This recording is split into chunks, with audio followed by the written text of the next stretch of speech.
আমার 1 নম্বর দাবি আছিল কমতাপুরে যে পুনর্গঠন, 2 নম্বর দাবি জনজাতিকরণ, 3 নম্বর দাবি আছিল আমার ভাষা সাংবিধানিক অধিকার স্বীকৃতি প্রদান। এই 3টা দাবি নিয়ে আজির প্রতিবাদ আমি সাব্যস্ত করেছিল। ইতিমধ্যে আমার প্রতিবাদ সাব্যস্ত সফল রূপায়ণ হল বলে আমি আশাবাদী। আর আমি স্মারকপত্র যোগে আমি বিডিও স্মারক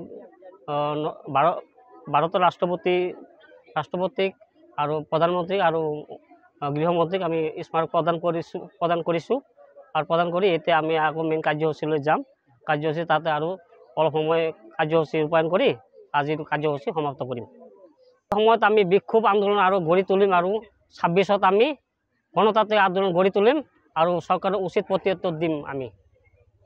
আজি আমি নাগজলি গৰু বাজাৰৰ পৰা প্ৰচেছিং কৰি আমি ব্লকলৈকে আহিলোঁ। আকৌ মানে মেইন য'ত আন্দোলন হৈছিল তাৰ পৰা আমি আকৌ যাম। আমার সাংবাদিক বন্ধু এই সাথে যেহেতু আমার আইকনিক লিডার জীবন সিংহর সাথত ভারত সরকার আর আসাম সরকারত মেন শান্তি চুক্তির আলোচনার কারণে আজি ম্যানমার থেকে উমাক ডাকাই আনিছে। আজি উমা আনি 3 বছর কাল আমার গুৱাহাটীত যেহেতু রাখছে রাখার সাথত হামা যেহেতু জীবন সিংহর সাথত যেটা তিনটা দাবি নিয়ে আলোচনা হয়েছে। একটা হইল আমার জনজাতিকরণ, দুইটা হইল আমার ভাষার স্বীকৃতি, আর আমার ভূমির যেটা পাট্টার কিবা করার দাবি। আর সাথে হামা যেহেতু 7 দফা আলোচনা হয়েছে, কিন্তু হামা আজি কেনেবা আমাক কেন্দ্রীয় সরকার বা আসাম সরকার এই শান্তি চুক্তিটা একট কেনে না করিল। এই কারণে হামা যেহেতু অতি তাড়াতাড়ি যাতে আমার 2026-এর আগত যাতে আমার যেটা যেমন করে আলোচনা করছে সেই আলোচনা যাতে সাক্ষাৎ করে, তার কারণে হামা আজি আন্দোলন ঘোষণা করনি। আর তার সাথে হামা আজি যাই আছি যেন 2026-এর আগ মুহূর্ত যদি হামা যদি আলোচনা সংক্লিষ্ট যদি না করে, তার কারণে হামা যেটা আন্দোলন ঘোষণা করেছে বা আমার কেন্দ্রীয় সরকার, তার সাথে হামা কিন্তু ইয়াতকৈ তীব্র আন্দোলন ঘোষণা করা হবে। এর পাছতে যেহেতু আমার জেলা কমিটির একটা প্রোগ্রাম আছে, তার সাথে আমার যেটা হাওয়াই যেটা আমার এই কিবা শ্রীরামপুর গেট অন্যরকম ধর্মঘট আরম্ভ করা হব।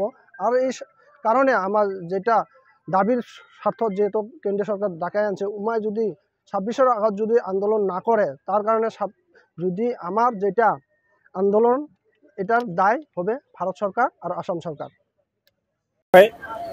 যোৱা 2023 চনৰ 17 জানুৱাৰী তাৰিখে কেএলৰ নেতা জীৱন সিংহ কোচ ডাঙৰীয়া আৰু ডিএল কোচ ডাঙৰীয়াক মাতি আনিছিল আৰু শান্তি আলোচনা ইতিমধ্যে সমাপ্ত কৰিছে।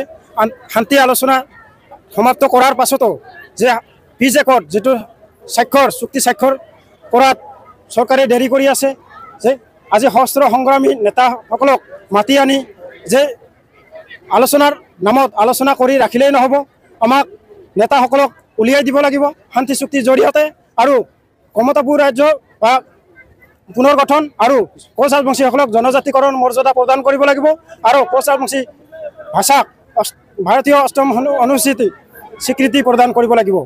আৰু কমতাপুৰ ৰাজ্য যেটো আলোচনা চলি আছে, এই আলোচনা অতি শীঘ্ৰে সমাপ্ত কৰি যে আমাৰ কমতাপুৰ নেতা কোচ ৰাজবংশীৰ নেতা সশস্ত্ৰ সংগ্ৰামীৰ নেতা জীৱন সিংহ কোচ আৰু ডিএল কোচ আৰু এই আলোচনাত আমাৰ যে কৈলাশ কোচ কেএলৰ যে সাধাৰণ সম্পাদক তেখেতকো সামিল কৰিব লাগে আৰু অতি শীঘ্ৰে পিজেকটো কৰি আমাৰ যিখিনি কোচ ৰাজবংশীসকলৰ জাতীয় সমস্যাখিনি সমাধান কৰিব লাগে। যদি এই 26 চনৰ ইলেকশ্যনৰ আগতে আমাক কোচ ৰাজবংশীসকলক যে জনজাতিকৰণ কমতাপুৰ আৰু ভাষা স্বীকৃতি প্ৰদান নকৰে, আমি KSDC বিভিন্ন ধৰণৰ গণতান্ত্ৰিক আন্দোলন আমি তীব্ৰতৰ কৰি তুলিম আৰু ইয়াৰ ভয়াবহ পৰিস্থিতি গঢ়ি তুলিম।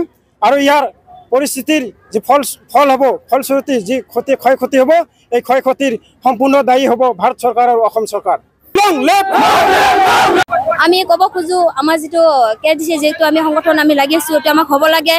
আমাক বহুত দিন ধৰি আমাক প্ৰলোভন দি আছে, একচুৱেলি আমাক সেইটো কৰিব নালাগে। আমাৰ যেটো প্ৰাপ্য, আমি বিদেশী নহওঁ, আমি কোনো বাংলাদেশীও নহয়, আমি হৈছোঁ নৰনাৰায়ণ বীৰ চিলাৰায়ৰ আমি ৰজাৰ বংশধৰ।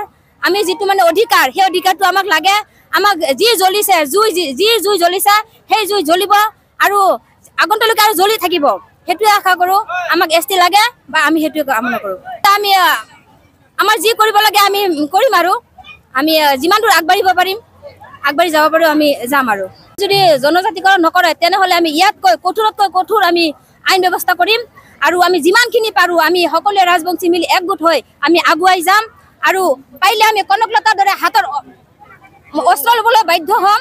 আমি তথাপি আমাক কমতাপুৰ লাগে, আমাক বাছ আমি সেইখিনিয়ে জানো।